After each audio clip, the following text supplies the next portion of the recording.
Welcome to the Love Doc Podcast. I am your co-host, Raina Butcher, here with our host, Dr. Sarah Hensley, the owner, founder, and CEO of the Love Doc Relationship Coaching Services. Hello. Hello. What's up? Oh gosh, just doing podcasts with you today, which is so fun because I never see you. I know, I've missed you a lot. I feel like we haven't really, like I said on the last podcast, we haven't really had quality time. In fact, the last time we had quality time was when we went to St. John's. I know, and we need to go back. It's just time for another trip. I know, it is time for another trip. 100%. I wish I was going to Key West with y'all. I know, so excited. That would be fun if my husband had a different job, we would probably be there for sure. I know, but he ain't gonna quit. He likes his job. He ain't gonna quit. And you know what? Sometimes I'm like, okay, it's fair. He doesn't have to quit. It's I think sometimes he loves it. And I think he also has that mentality of if something was to happen, this needs to be our security, Yeah. So I get it. So today, episode 51. It's the last episode of season 1, right? Well, we got one more. There's just kidding. 52 weeks in a year. Just kidding. So we have one more after you're this. Right. Just kidding. But I can't believe we're here. I know. It's crazy. We've grown so much. I know. And it's been fantastic. Thank you guys for listening. We're so grateful. We love you so much. We're so grateful for all of our listeners and our loyal listeners, and for our listeners who share it with their friends. We especially love you. Yeah. But episode 51 is the high cost of low standards. Oh my goodness. This has been literally the theme of the last few weeks in terms of my clientele. Mm-hmm. A teacher a long time ago told me, you know what? Low standards are a form of disrespect. Mm-hmm. When you have low standards for yourself, you are disrespecting yourself. Mm-hmm. When you have low standards of others, you are disrespecting them because you are basically saying you don't think that they're capable. Plus, it's just a reflection of you Yeah. when you have low standards of other people. Right. And so, and I've met people in my life that are like, well, if I just keep my standards low, then I don't get disappointed. And I'm like, what an awful life to live. Yeah, it's very To be cynical. so scared of disappointment Mm-hmm. that you're willing to lower the bar. And there's so many people we know that live like this. Oh, I can think goodness. of 3 off the top of my Off head. straight off the bat, man. And we're and it feels so foreign to me now. Not that I don't have sympathy for people who are still there, please. but I'm just like, there is no way in HELL that I would ever, and I know we're not over here trying to toot our horns or anything, but there's no way that I would ever just take the bare minimum from somebody. No way. Or put up with somebody's abuse or Cheating over and over again. Mm-hmm. I mean, okay, I respect people that want to repair after infidelity. I do. It's not what I would do because of my trauma around it. Mm-hmm. But multiple infidelities over and over and over again, which was my situation, there's no excuse to stay. And It's I have mine too. confronted that in my practice. I don't know how many times in the last couple of weeks. My husband's cheated on me 15 times. What do I do? What do you mean, what do you do? bye-bye. You What leave. do you mean, what do you do? That isn't computing for me right now. You're really talking about the 15th affair? That's wild. Wild. They'll be like, well, we've been married for 20 years and he's had 15 affairs. It ain't gonna change, No, honey. I'm like, what evidence do you have that he's capable of stopping this at this point? Right. At this point, how could you ever, will you really ever trust him? And they'll say no. And I'm like, well, there you go. Are you going to live a life where you always have to wonder what someone's doing behind your back? Yeah. Who isn't doing the work to repair? And they will fully admit they have not done, the partner has not given them anything to try to repair it. And their self-esteem is just so far in the toilet Yeah. that they can't pull themselves out of it. It's like you get, and I've been in a trauma bond, so I get how hard it is. It literally is emotional addiction. Your brain is addicted to the person. Yep. And I know how hard trauma bonds are to break, but at some point you got to try because that is putting not just your mental health at risk. That's the cost. Your physical health is at Yeah. risk too Yeah. when you're still having sex with this person, right? And I have so many people that come to me and they're like, well, I had an STD because my husband cheated or my wife cheated. And I'm just like, there's so much selfishness and entitlement with your partner, And that's like, a character issue right there. I mean, the STDs, there's people that will, I mean, I went back to my ex after he got another person pregnant. I know you did, honey. But you know what? I wouldn't be surprised if my ex didn't have another kid floating out there somewhere that we didn't know about. Right. Okay, so there is no judgment. I know. Here. Yeah, that's why we're saying all this, because it's like, even we've though been there. Yeah, even though we wouldn't accept that now, at one time we did. We did. Yeah. And what we want you to know so desperately. The cost is high. The cost is way too so high. The cost on your nervous system. We still are suffering from physical ailments. Still, to this day. 10 years later. 10 years later, the trauma of my first marriage still shows up sometimes in my body. And I have done massive amounts of healing work, right? Like, I was just talking on our little, let's blow up our Bougie Boss and Thrifty Dimes account on TikTok. It's got like 100 followers. I know. Maybe I should post and we are more. in like 100 view jail on that account. Yeah. But I just made a post yesterday about how I lost about 40 to 50% of my hair when Jared died. And it was already thinning, right? But it just fell out in like massive clumps. And every time he cheated on me and I found out, I would lose a bunch of hair. Yep. So I have like, I don't even know if I have 25% of the hair that I had at one point in my life. And of course, aging and stuff, has to do with that. But it has never come back. And so trauma affects the body and it affects the brain. And some of it is not reversible. The brain is very flexible and a lot of it is reversible. So I don't want to, be a Debbie Downer. Yeah. But like, my hair's never come back. I have extensions in right now. And of course I'm in a midlife crisis situation with my extensions. Yeah. But what I want to tell people is like, look, it doesn't get any better. If they aren't willing to work on it and they aren't willing to come to the table and say, hey, I take full accountability for XYZ thing that has hurt you, and I want to do whatever it takes to change it, and you actually see them taking the steps to change, it's never going to change. Yep. It only gets worse. It only gets worse. I know you did the 30, Flirty, and Panicking podcast. I did. And you guys talked a little bit about like the potential epidemic of like people when you're like, well, if I'm just going to wait it out because I see this really good quality in them. And I think that maybe if like once we're married or once we're engaged or whatever, right, then it'll get better. Yeah. I remember, this is so embarrassing to admit, but this podcast is all about vulnerability. And this is so embarrassing to admit. But I remember my husband cheating on me. He kissed a girl at a bar and she called me. Like, I don't know how she got my number, but she called me and told me. Good for her. On my first day as a professor at a new university, like my first day driving in, first day. And I get this phone call on the way that my husband had gone out that weekend, and I know he had gone out with his friends. He went out with his friends all the time. Red flag, right? And that she had made out with my husband, and that he wasn't wearing his wedding ring. And then she found out that he was married, found me on Facebook. I think maybe one time I had my phone number on Facebook, right? Like, those were the days ago. And she called me and told me. And I remember thinking to myself, oh my goodness, we need to have another baby. Because then maybe he'll stop cheating on me. Yikes. Are you kidding me? And what did I do? You had another baby. I had another baby.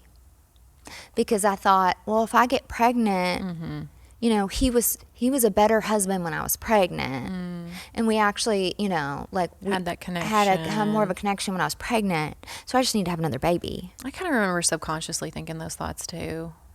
Like, I thought, Paul will marry me if I would just have another baby. Like, I kept, like, those were sort of my thoughts. I don't remember actively ever maybe saying it, but, like, deep in my subconscious, I remember maybe thinking I wish I could go back. And I don't regret my second child. My second child was meant to be here. She was a gift from God. She's precious. She's so precious. She's my spirit person. She's absolutely Raina's spirit animal. She's just She's very dynamic. Sparkly. I love her. She's very sparkly. She's extra is the only word to describe that child. Very extra. Yeah, and she's fun. She's so fun. Yeah. And so I don't regret it. But I regret the mentality. And I regret thinking ever that having a child is going to fix a bad marriage. Having a child puts more pressure on the marriage. It strains a marriage. Couples are literally the most miserable with young children. And I'm not saying don't have children. Right. It gets better. Yeah, you just got to have a healthy foundation. You have to have a healthy foundation to navigate the sleepless nights, to navigate the toddler tantrums, to navigate being worn out. You have to have a partner that's going to be in it with you during the hard work of parenting. Right, like you're obviously going to get snippy with each other. Being snippy with each other is one thing. Going out and making out with a girl in a bar is a different thing. Right. Well, I'm at home with our, 4-year-old or 5-year-old or whatever I was, And I'm like I said, I have so much embarrassment admitting that because the desperation reeked at that point out of me. I mean, I would have done anything to just make my marriage work. I would have twisted myself into any kind of pretzel, and I see this over and over and over again with my clients. This is specifically a problem with the anxious preoccupied attachment. They are so focused on what do I need to be loved? What do I need to be to get my partner to give me attention and affection? They are so heavily focused on what do I need to be for someone else versus who do I need to be for myself and what does this person need to be for me? There has to be a balance there, right? It's you meeting someone else's needs, but someone else being able to meet your needs and you being able to meet your own needs as well inside of a relationship. And when you drop all your boundaries And standards. You will get someone who performs at whatever level the bar is at. That's what you're going to get. You teach people how to treat you. That's a Dr. Phil quote. I don't want to get sued over that one. You teach people how to treat you, and your low standards are a form of disrespect to yourself and to other people, and enabling bad behavior, like I said, is not love. So let's talk about what this looks like, or what causes it, right? What causes people to have those low standards? Because I think about insecure attachment. I know what the answer is. I know. I'm just setting you up, girl. It's volleyball. I'm setting you up. Because I know we can, and she may or may not listen, but we both have a beauty provider, and I see her. She's so sweet and she's so beautiful. She's gorgeous. Gorgeous. She is a gorgeous person inside and out. Inside and out. And she does not give herself enough credit or she could have anybody. That's how I feel like she could have anybody she wanted. She could. Because she's 100%. that sweet, she's that successful, she's that pretty. And her standards are so low. Yeah, they're like bottom level low. Girl. And so I obviously we would never say her name. We love her so much. But what causes you to get there? I mean, in detail. Of course, we know it's insecure attachment. That's right. So there's 2 attachment blueprints where this tends to happen. The anxious preoccupied, like I said, and that is that's our friend's attachment style. And they have the lowest standards because to them, abandonment is the worst fear, and that comes from intermittent reinforcement in childhood. So let's break down intermittent reinforcement. I think maybe I've done it before, but it's worth hearing again. It's always worth hearing again. So intermittent reinforcement is a concept that was coined by B.F. Skinner, who is a very famous behaviorist psychologist in the 1970s. So in the 1970s, behaviorism, which is essentially the science of observing human behavior, was very, very popular. So we really got away from thinking about thoughts and emotions, and we really kind of felt like as a discipline, psychologists should be looking at behavior because it's the only thing you can really observe, right? So it's the only sort of objective truth. And so what B.F. Skinner did is he put rats and pigeons in these little boxes and that he built, and he called them Skinner boxes. And so you may have heard that term before. And what he did was there was a little lever inside the box. So let's pretend there's a little rat in there, and the rat would press the lever and a little food pellet would come out. And so the food pellet is a positive reinforcement. It's a reward, right? And so at first, he made the schedule of when the pellet would come out in terms of the number of presses and the time between the press and the pellet's release, very predictable. So the rat would learn, I just push the lever one time, pellet comes out. Maybe next time it would be 2 times. So I press it 2 times, it comes out. I press it 2 times, it comes out. I press it 2 times, it comes out. The rat obviously, believe it or not, picked up on that fairly quickly, right? And what did the rat do? He would just eat when he was hungry. That's all he would do. When he was hungry, he'd go press, press, pellet came out, no big deal. But then B.F. Skinner changed up the game. And he decided to see, well, what happens when I make it unpredictable? Where it's not just 2 presses. It could be 1 press. It could be 4 presses. It could be 10 presses. It could be 8 presses. It could be anything, right? The rat became obsessed and addicted to the lever. It literally would press the lever until its little heart exploded. They would even say you could hear a pop. I remember learning about this in the heart would college. explode. Isn't that sad? It is Poor sad. guy. I know. Right? All he wanted was some food. I'm glad they don't do animals anymore most of the time. No, they still do, girl. Oh, UK has its own rat lab. Okay, I promise. I've been in the rat lab. Yeah. And so he was like, oh. And so he named that psychological concept intermittent reinforcement, which means that the reinforcement, which is the pellet, is unpredictable. It comes out intermittently. He also did it where the time between the press and when the pellet came out was unpredictable. So he did it with both time and number of presses. So he sort of, moved the ball around a little bit. Same thing happened, right? When it was unpredictable in some way, the rat became addicted. So we learned that intermittent reinforcement is the primary psychological construct that underlies all addiction, okay? And we can become addicted to people. So if you think about gambling, it's addictive, it's intermittent reinforcement. You bet, you win, you bet, you lose. That's sometimes you win, sometimes you lose, right? Drugs, you get high, you get low. Intermittent reinforcement, right? People will give you intermittent reinforcement inside of relationships. So people with anxious, preoccupied attachment got intermittent reinforcement of love, affection, and emotional attunement from their caregivers, which essentially looked like having 2 parents that really loved you and really tried, but they were also really stressed out and distracted. And for a number of reasons. Could be because you had a big family, could be, because your parent lost their job. It could be a lot of things that happen, right? And it was just inconsistent enough that the child developed this subconscious imprint that sometimes I'm going to get my needs met and then other times I'm abandoned and my needs are not going to get met. So I need to hyper focus on what I can do to get my needs met, to make it more consistent, right? Because obviously I was good enough at the point in time where my needs were met, and I wasn't good enough when my needs weren't met. That's sort of what gets imprinted, even though it has nothing to do with them being good enough or not. The primary wound becomes I am not good enough, and the fear is I will be abandoned.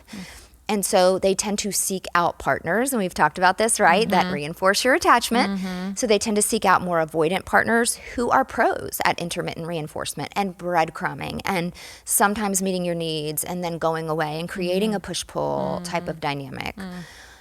And so they become love addicts. They are literally addicted to other people. And so much of their validation and so much of their self-worth comes from being inside of a relationship. Knowing that they are loved is so much a part of their identity. And they just become addicted to other people. And so they are the most at risk for low standards because they are the most boundaryless of all the attachments. My heart's over here breaking as we talk. I know. It is. It's very heartbreaking. This is my son, just in case anyone's wondering. And I'm not trying to No, make you cry, honey. I'm not. It's but just, but I know this. You know why it happened. Yeah, absolutely. Because you were because it can also happen when you have one very emotionally available parent and one not emotionally available parent. Yeah.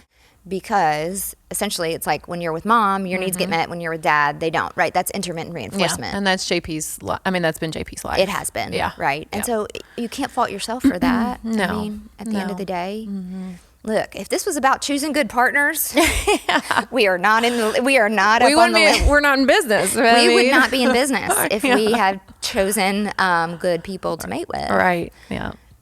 The first time around. Yeah.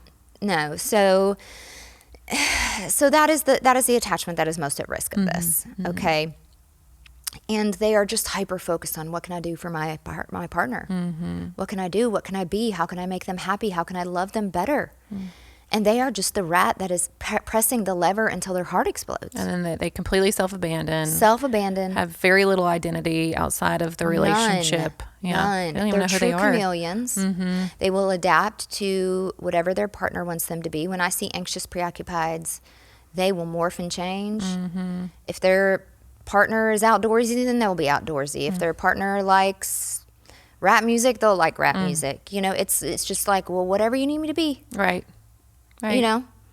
And fearful avoidance can also share some of these traits with the anxious preoccupied, because fearful avoidance have both an anxious and an avoidant side. And we have fearfuls that are predisposed to be more anxious or predisposed to be more avoidant, like the DA. And so the fearfuls that lean anxious can get into that state as well, where they will be hyper-focused on partner, hyper-focused on what can I do to get them to love me, but they are a little bit more willing to push back than the anxious preoccupied. The anxious preoccupied never pushes back. Nope. Seen it. Never. And that's when I have people that are like, what's the difference between an AP and an FA? And I'm like, the anxious will never push back. Anxious preoccupieds almost never end relationships unless it's so abusive and so bad that their literal safety is at risk. I mean, think about the friends in your life that are anxious preoccupied. They don't end relationships unless it's bottom of the barrel. Like the worst it could possibly get.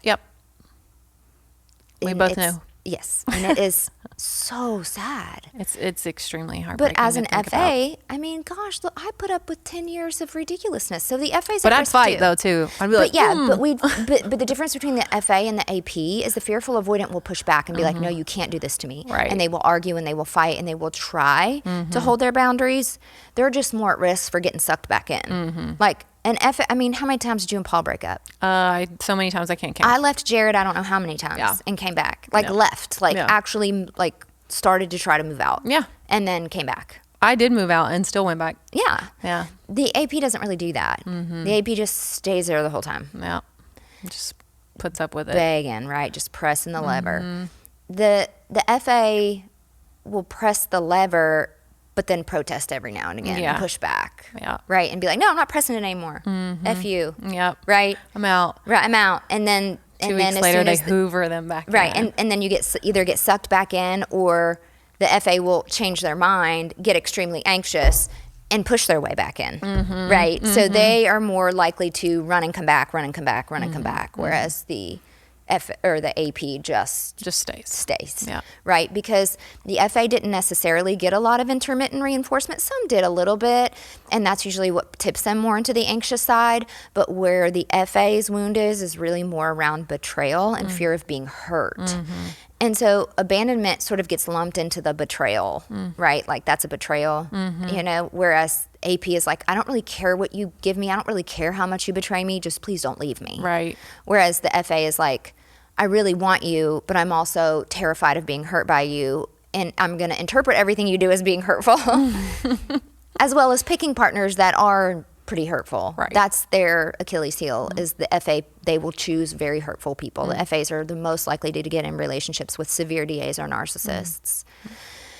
And then if you're in a relationship with a narcissist, it will beat you down. You will get into a trauma bond that will beat you down to where you just don't have it in you to fight back anymore. I know I got into a place like that. Yeah, and I want to talk a little bit. It would have been awesome to have like maybe an MD for this episode, but like really about the physical ailments and the nervous system dysregulation that these bonds or these attachments cause.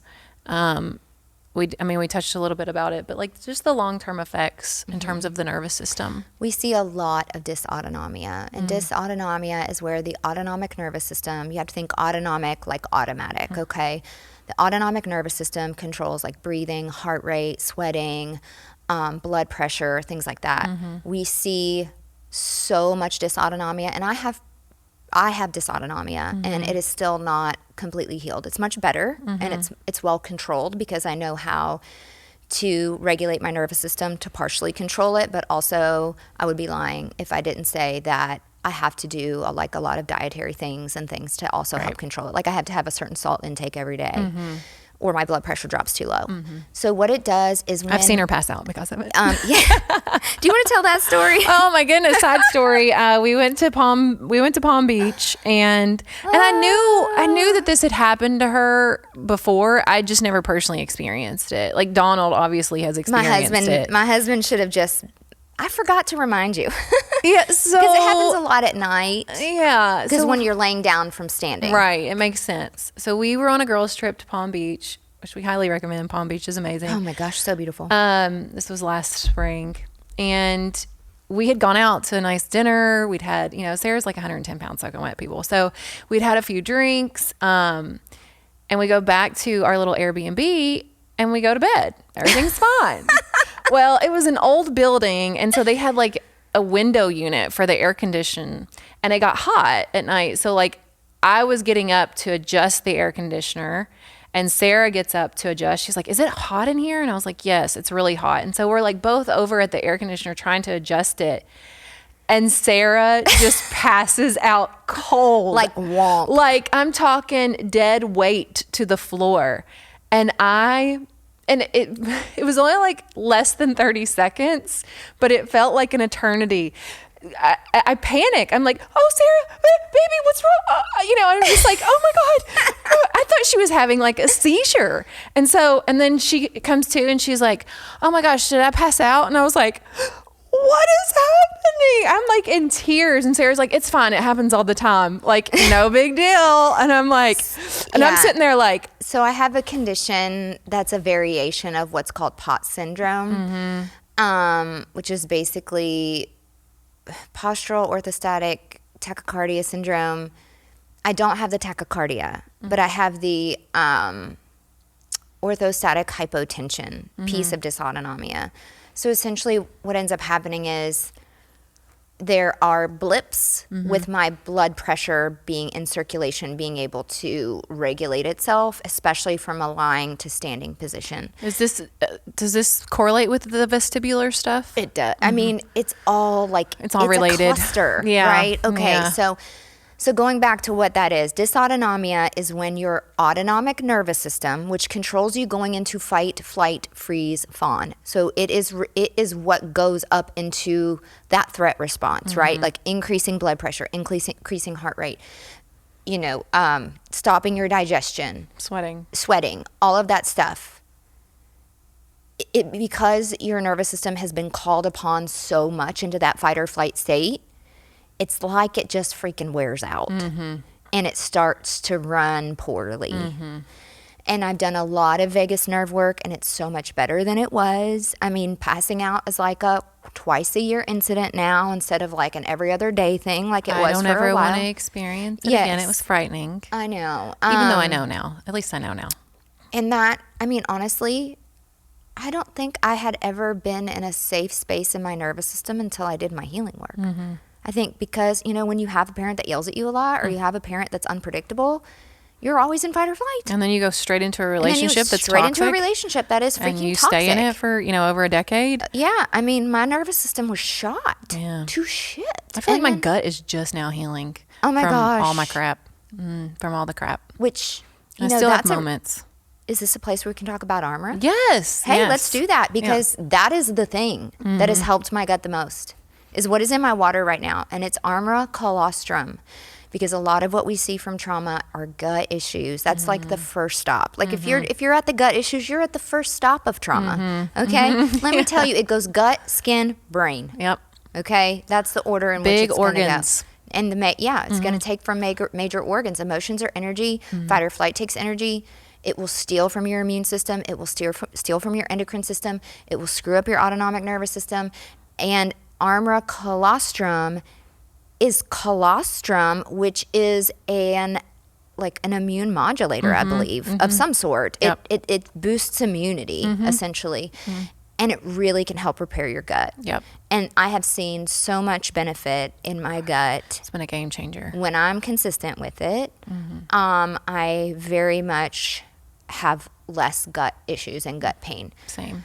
And so thank you, Armra. We actually have a discount code because they are an affiliate of this podcast. And that discount code is LoveDoc. So if you go to their website, armra.com, and use code LoveDoc, you will receive 15% off of your purchase. And I highly recommend the little sticks that you can, the little packets. It makes it so easy. You just tear one open, pour it in your water cup, kind of stir it around a little bit. And they have a new flavor. It tastes Have you tried the new flavor?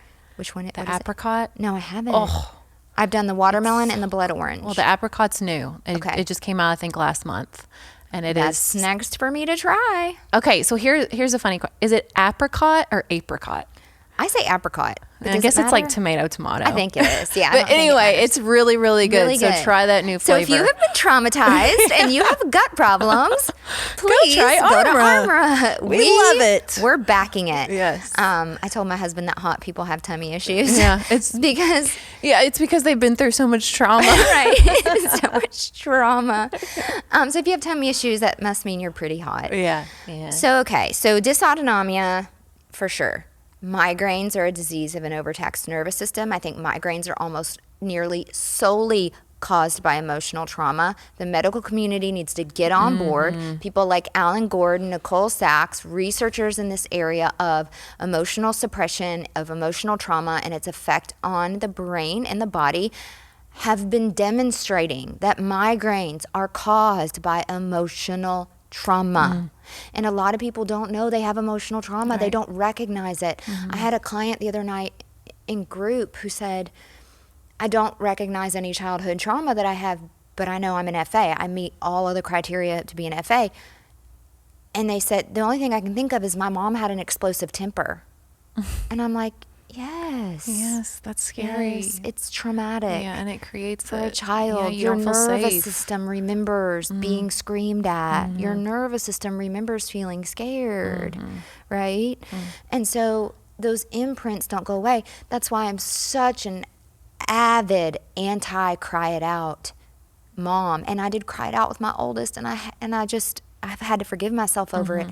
But they'll say, oh, your baby doesn't remember crying it out. Their nervous system remembers. Yeah. Their nervous system never forgets, and we can see it on fMRI scans. We can see that their brains change after they've been left alone to cry it out in their crib. That is a trauma to them. And so I'm so, I want to just take on the baby sleep solution industry because it's all cried out. Yeah. You will not buy a baby sleep solution book that does not, in some way, shape, or form, tell you to let your baby cry it out. There's so many, old medical beliefs that really, as the world, I think, we have this new consciousness. They just all need to be debunked. It's because so much of what I feel like the medical industry tries to treat, they try to treat things separately, right? Oh, yes. And when really it's the biopsychosocial model. It's all connected. Right. The model that medical professionals should be on board with, which is what they claim to push, but they don't know how to push it because they're not taught about it really, is the biopsychosocial model of health. So there's this triangle between our body and our brain and our social relationships, and they are all reciprocal, right? And we have hundreds of thousands of research studies to show that our body affects our mind affects our body, our mind affects our social relationships affect our mind, our social relationships affect our body and our chronic illness can affect how we socialize with other people. It's this never-ending loop. Never-ending reciprocal triangle, right? It's like a triangulated relationship that just goes back and forth between all 3 points, or among, I should say, all 3 points. And so we see dysautonomia, we see migraines, we see autoimmunity. Why? Because suppressed emotions or emotions that are allowed to run wild unchecked without going through complete emotional processing cycles in the brain will steal energy from the immune system. That's the first place it will steal from. We actually, when I was at the University of Kentucky and I was working with Suzanne Segerstrom, who is a pioneer in the field, one of the top people in the field of psychoneuroimmunology. And they did these studies where they would put people under stress and they would look, and then they would give them alcohol, and they would look at things like the liver function and the immune function and all of this stuff. And where stress would steal from is insane. It would always steal from the immune system first. And it would skew it towards either autoimmunity or autoinflammation. And so there's always a stress component I think every autoimmune illness has a stress component. I'm not saying every autoimmune illness is 100% caused by stress. Of course, we have genetic predispositions, we have environmental factors, but I think it's a necessary condition. Like if that stress wasn't there, you wouldn't have it. The trigger wouldn't be pulled. Or would it have sent you over the edge, Yeah. I think one time you described it so clear for me, specifically at this time when we first became friends, but you said that, we all have like this internal bucket. Yeah, we do. That, over time gets filled. Right. And some people have a little bucket. Right. And some people have a medium size, and some people have a big bucket. And that, Right. your genetic disposition, has something to do with that. And as that bucket gets filled with whatever environmental toxins or, emotional Stressors. trauma, Yeah. it starts to overflow. And that's when we see these things come about, That's right. Like vestibular migraine or, skin issues. Right. And I just want to do a little peep in here about vestibular migraine awareness, because there's so little awareness that, and it is such a devastating, life-altering disease. I think it's a disease. I don't know the difference between if it's a disease or a disorder. Does disease mean chronic? No, not necessarily. No, there's different criteria between a disorder and a disease, but essentially, vestibular migraine is a very rare but also chronic form of migraine. So where most people think about migraines, they think about light sensitivity, nausea, headache, and I just need to lay in a dark room and I need to take some Excedrin and then I'll be okay. I could have only hoped to have had, I would have given my right arm to have that. What I had was 24/7, 365, dizziness, lack of balance, my vision was fuzzy, my ears would ring, and then sometimes it would progress to more debilitating pain down my neck. So I could not see. You said your head always felt really heavy. It felt like my head was weighed 1,000,000 pounds. Like I was it was like everything I could do just to hold my head up on my body. And that persisted for 8 months. I remember. And I thought, I was like, I'm gonna have to go on disability, and I can't even care for my kids, and my life is over. I 100%, because I read this book, and I wish I remember what book it was, because I would really like to show up at that person's doorstep and give them a very stern talking to. Yeah. Because it scared the crap out of me. Essentially, what we see in that a level of emotional trauma that would cause something like vestibular migraine is what's called central sensitization, which is where your brain becomes so hypersensitive because it's had so much trauma, okay? And trauma, it shrinks the actual matter of the hippocampus. It enlarges the amygdala, the structures of our brain change with emotional trauma, right? And so the brain has become so sensitized because of being pulled into fight or flight so much that normal, ordinary stimuli, like normal lights in a room, normal sound, will essentially create this downstream effect of over-dilating the vessels in your brain, which is what migraines are. The vessels are over-dilating. Well, why do they over-dilate? Histamine. Well, why is histamine, released? Because histamine and your mast cells are sort of like your line of defense for the immune system to help protect you when things come in. They kind of check things at the door. Right. Is this safe to kind of come through the skin or to be digested, right? And the mast cells start getting signaled that everything is a danger. So essentially you kind of become allergic to absolutely everything. And so I was allergic to everything but 5 foods. Yep. Because I would have massive, massive gut and skin issues. My skin felt like I was living in a suit of sandpaper. This was after my ex died, and my mom had cancer, and my dog died, and my DA boyfriend left the scene. Her bucket was full. My bucket. It was flowing over, and not in a good way. My bucket was being hit by Niagara Falls, okay? And remember how I was and you were like, I have the sandpaper skin. I'm itchy too. And I was like, okay. Well, everything itched me, and I would break out in hives. Yes, now, I never had the hives. vestibular migraine. I never went to that level. Yeah. But I've come close. I've always had, I don't like overhead lights. I'm super sensitive to smells and, Yes. sounds. You have the nose of a bloodhound. Yes. And I'm so sensitive. I don't to even wear smell. perfume around you. No, I can't. I don't. Because Thank I love you. I appreciate that. Yeah, you're welcome. Yeah, I've gotten mad at my husband for spraying cologne before, and he's like, "My bad." I'm like, "You know this." I know. I can't just don't. handle it." I feel naked without it, but Yeah. I just don't wear it around you because I Yeah. know like you will smell me a mile, and I'll be like, I made one spray. Yeah, I can't do and it. you're like, I can smell it. And then it'll give me a headache, and then I'll feel almost claustrophobic, like I'm suffocating. Yeah. It's just that, that allergic response. It's central sensitivity. Yeah. And so normal stimuli start to become too much for the brain to handle and for the immune system to handle. Right. So it can really hurt. It can really be an immune thing. It can be a brain thing. It's all connected. Histamine rises as serotonin lowers. And so the more emotional trauma you have, you steal from your serotonin reserves. That's why SSRIs are a very good treatment. And as much as I hate drugs, guys, I hate medications. I hate them. But they do play a role in people's lives to help them through things that they can't I always otherwise say they can be do. a bridge. Yeah, they're a bridge. I mean, and sometimes they can be life-saving. Yeah. And so I very much changed my position. I used to be 100% anti-medication, and I suffered a really, really long time. And I introduced some medication to start recovering from migraine so I could get back on my feet, and I needed that. I needed that. Yeah. And it was... No shame there. No shame there. And it was a great bridge. And I want people to know that if you suffer from feeling like you're walking on a trampoline or that you're just unsteady, it's not like vertigo. So it's really hard to describe because everybody's be like, well, is it vertigo? Are you I spinning? think vertigo is like a step lower than vestibular. Like Yeah. vertigo also has something to do with your vestibular system, but not to that level. Yeah. Yeah. Because I was at the level where I couldn't focus my vision, like You couldn't function, honey. I could not function. You couldn't function. I could not function Yeah. at all. Yeah. And I was really like one ace away from suicide. Yeah. And I mean, this is all, of course, back to the topic at hand, where I think it's important to shed light on these things.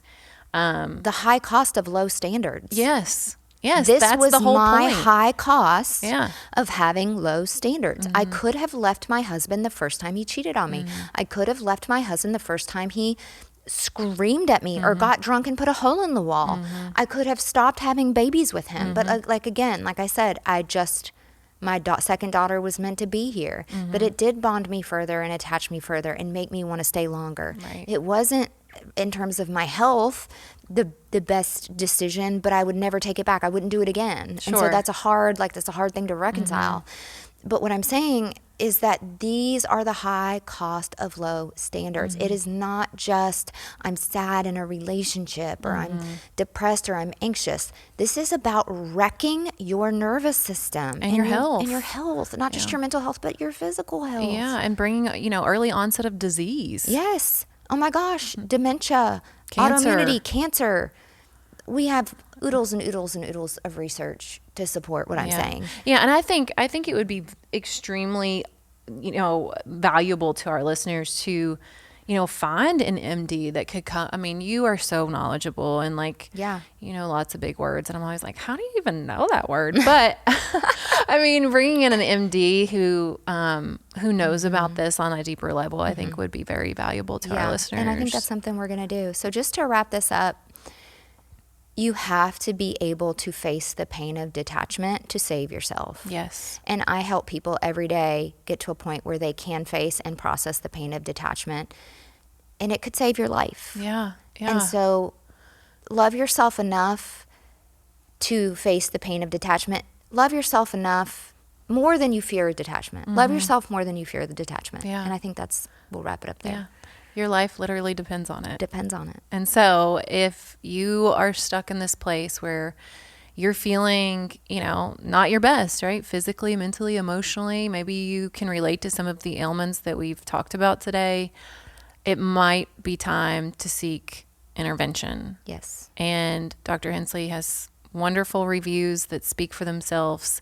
So please go to her website at thelovedoc.com. Check out her services while you're there, read some of the testimonials, and please continue to tune into this podcast. We want to bring you guys so much more knowledge and information and just shed so much light on what we can all do collectively as a human race on how to help ourselves Yeah. with the emotional trauma that we experience, because obviously life traumatizes us all, and It it's does. just how we heal from it that is our responsibility, and that is our mission and our It's our goal. mission. Yeah. Yeah. And that's what we're trying to do with this podcast. So please continue to tune in, like, comment, leave a comment. We love you guys so much and are just so appreciative. And until next time, peace, love, and perspective.